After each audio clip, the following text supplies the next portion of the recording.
तो इस प्रकार आप जी ने इस परमात्मा के मार्ग को समझना, कहते हैं इस झूठे सुख को सुख कहे और मान रहा मनमोद। बिना भक्ति करने वाले प्राणी चाहे यहाँ पर प्रधानमंत्री बन जाए और चाहे कोई मुख्यमंत्री बन जाए, उसका जीवन सुरक्षित नहीं है। और आगे क्या दुर्गति होगी उसकी, कलेजा हिल जाएगा जरा सा भी ध्यान से कोई सुन लेगा उस कहानी को, परमात्मा के विधान को। लेकिन हमें परमात्मा का विधान पता नहीं, जिस कारण से हम ये डले ढोण पर ही लगे रहते हैं। बहुत से प्रमाण है हमारे पास। जैसे एक बार पोलैंड देश का पूरा मंत्रिमंडल, जिसमें 95 के करीब सदस्य थे, और किसी का शोक व्यक्त करने जा थे किसी दूसरे शहर में हवाई जहाज के द्वारा, सारे के सारे एक्सीडेंट में मारे गए। अब परमात्मा कहते हैं इस झूठे सुख को सुख है, ये मान रहा मनमोद। ये सकल जबीना काल का, कुछ मुख में कुछ क्रोध। आप यहां भी देखा, जैसे एक बहुत से प्रमाण हैं। हरियाणा के एक बार 2 मंत्री हेलीकॉप्टर में मारे गए, जिसमें एक तो बहुत बड़ा सेठ था, पैसे वाला, फैक्ट्रियां थी जिसकी। अब एक मंत्री की शपथ जिसको प्राप्त हुई है, उसकी कितनी आशाएं होंगी, ये करूंगा वो करूंगा, हैं? और जो करना था वो छुआ भी को नहीं। इस मनुष्य जीवन से जो काम करना चाहिए था वो तो शुरू भी नहीं किया, और मृत्यु को प्राप्त हो गए, हेलीकॉप्टर के द्वारा मारे गए। तो पुण्यात्माओं, इस तत्व ज्ञान की रोशनी में हमें उनके साथ क्या होगा ये स्पष्ट दिखाई देता है। फिर पीछे तू पशुआ की जय दीजय बैल बुना, 4 पहर जंगल में डोले तेरा तो ना पेट भरे।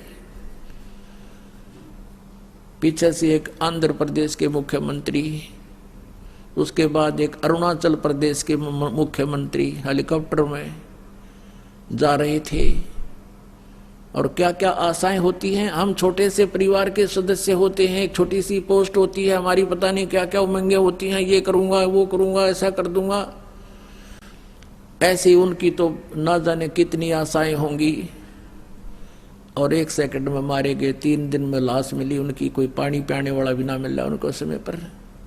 भगवान को भूल कर ये इंसान हवा में उड़ जाता है और भूल जाता है कि तू कभी यहां से जाएगा। जाना सभी को है, लेकिन जाने जाने में अंतर होता है। परमात्मा कबीर जी कहते हैं, आए हैं सो जाएंगे राजा रंग फकीर, एक सिंहासन चढ़ चले एक बंधे जात जंजीर। आप जी जाओगे, आपके लिए विमान आएगा, और जो सत भक्ति नहीं करते, चाहे कोई प्रधानमंत्री मर जाए, उसको बांध कर ले जाएंगे यम के दूत, जैसे अपराधी को ले जाते हैं। क्योंकि जिन हर की चोरी करी और गए राम गुण भूल, ते बिदना बागुल किए रहे उर्दमुख झूल। जो परमात्मा की भक्ति नहीं करते वो परमात्मा के चोर हैं, अपराधी हैं वो लोग। उनको फिर यम के दूत, काल के दूत पकड़ कर ले जाएंगे, और आप जी को आदर के साथ सिंहासन पर बैठाकर, विमान में बैठाकर परमात्मा की प्यारी आत्माएं आपको साथ लेकर जाएंगे, और भगवान आएगा इस दास के रूप में। तो आए हैं सो जाएंगे राजा रंग फकीर, एक तो सिंहासन चढ़ कर जा, एक बंधे जात जंजीर। जाने में कितना अंतर हो जाता है। अब परमात्मा की महिमा आपको सुनाते हैं। जब हम परमात्मा कबीर जी की शरण में आ जाते हैं, इस काल का दबाव हम पर नहीं रहता। यदि हम मर्यादा से हीन हो जाते हैं तो फिर हमारे ऊपर परमात्मा का प्रोटेक्शन हट जाता है हमारे ऊपर से, फिर काल का प्रभाव फिर आ जाता है। इसलिए हमने परमात्मा कबीर जी की मर्यादा में रहना चाहिए।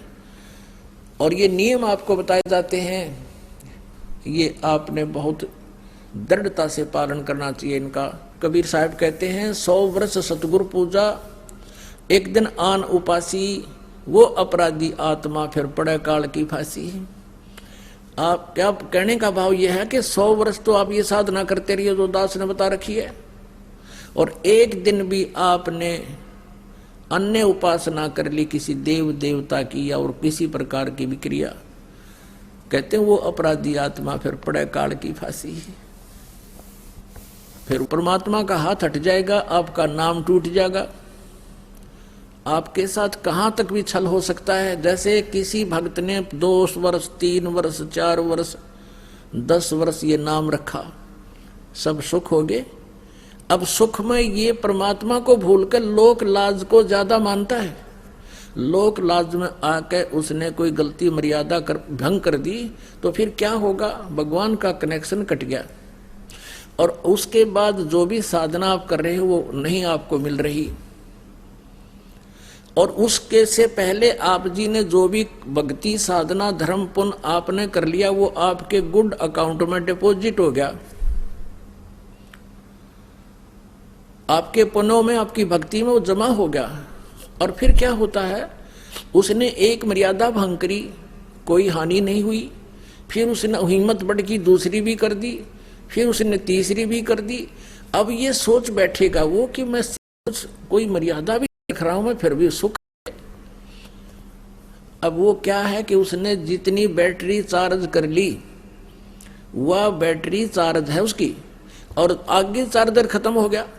वो पिछले पुण्य जब तक चलेंगे उसको कोई आपत्ति नहीं आएगी। और फिर एक कदम आएगी वह बैटरी एकदम काम छोड़ देगी इन्वर्टर की, फिर ना ट्यूब जले ना पंखा, फिर भागेगा इधर उधर धक्के खाने। तो इसलिए आप जी परमात्मा कहते हैं 100 वर्ष सतगुरु की पूजा, एक दिन आन उपासी, वो अपराधी आत्मा फिर पड़े काल की फांसी। अब परमात्मा कबीर जी के शरण में आने के बाद आप इन भूत प्रेतों को तो छोड़ो, आपको काल का भी डर नहीं रहेगा।